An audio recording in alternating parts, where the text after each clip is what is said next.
exercise is great. I like the phrase rest is rest, motion is lotion. So as the dogs get older and they start slowing down, a lot of people just kind of either stop or it's really brief exercise or walks. But I think keeping their joints working and keeping up that muscle mass is going to be huge. And also just listen to your dogs. If you go around the block twice and they're like completely sore afterwards and they don't want to get up or they're just exhausted, then maybe you just go around the block once. I have an old dog and we just go to the end of the block and it takes us forever, but I also have a harness to help him with his front legs and his back legs, and so he gets out, he smells things, he interacts with other dogs. It's a really nice time for him, and it kind of keeps his muscles and joints supple as much as possible. But as they get older, you're going to want to curb it to what they tell you in terms of how they're feeling, how they feel afterwards. If they just like being outside, there's also strollers and wagons. I have a stroller. I get many weird looks, but it's fine. My dog loves it. So yeah, I think just listening to your dog, that's not a very specific answer, but it's very specific to your dog. But just keep them mobile or just keep them mentally engaged throughout their life is going to really help their spirits and keep up that muscle mass as well. Yeah, awesome. I'm going to just jump in with specifically if you have an older dog, one thing that I often will see is just owners coming in, their dog is maybe limping on one side or having difficulty getting up. One easy thing that you guys can do is just avoid extreme range of motion movements. So avoid stairs, barreling up the stairs, jumping in and out of the car. If your dog loves to jump up onto the bed, which is what my dog likes to do, I would say maybe get a ramp or something, or lift them up if you can carry your 150-pound Great Dane. But just those extreme range of motion, especially with things like arthritis and hip dysplasia, those sorts of things, which often these older pups are going to be more predisposed to have, that's where a lot of the irritation and the discomfort comes from. If we can limit that, then we're going to have a much more comfortable dog. So again, stairs, jumping in and out of the car, up on the bed, up on the couch, try and minimize those and or help facilitate easy kind of transitions in those spots.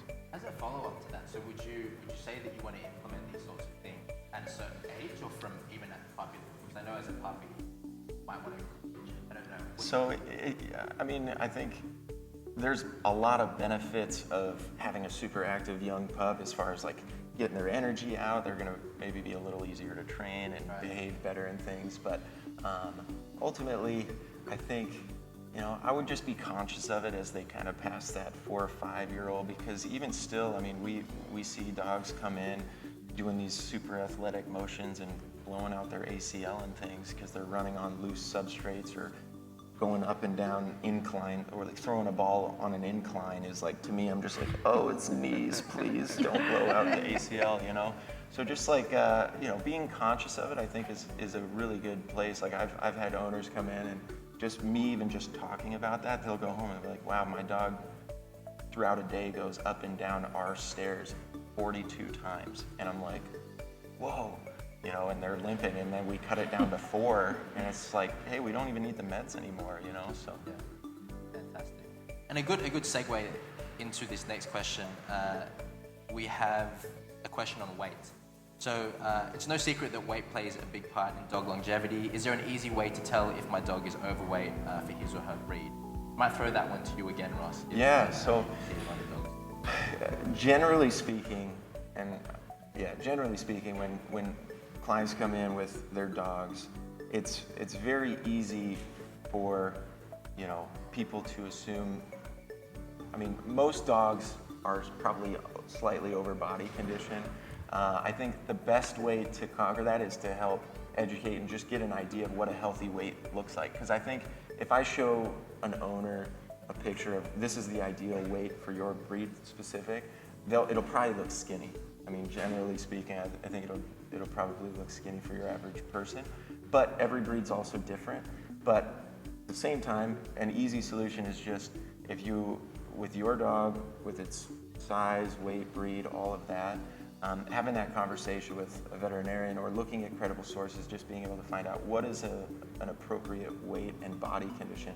Weight is different. Body condition, I think, is where some of these health worries come down the road. And there are certain things, and Tori's going to probably jump in here too, but being able to feel the ribs, there should be a narrowing if you're looking from the top and from the side, depending on the breed, but maybe you can get into more specifics there.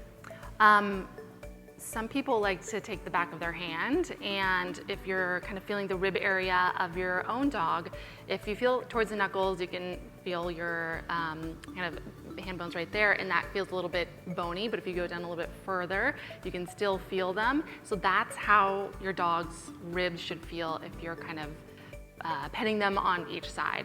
And a lot of people will probably go home and be like, oh my gosh, that's crazy. That seems like it's too skinny.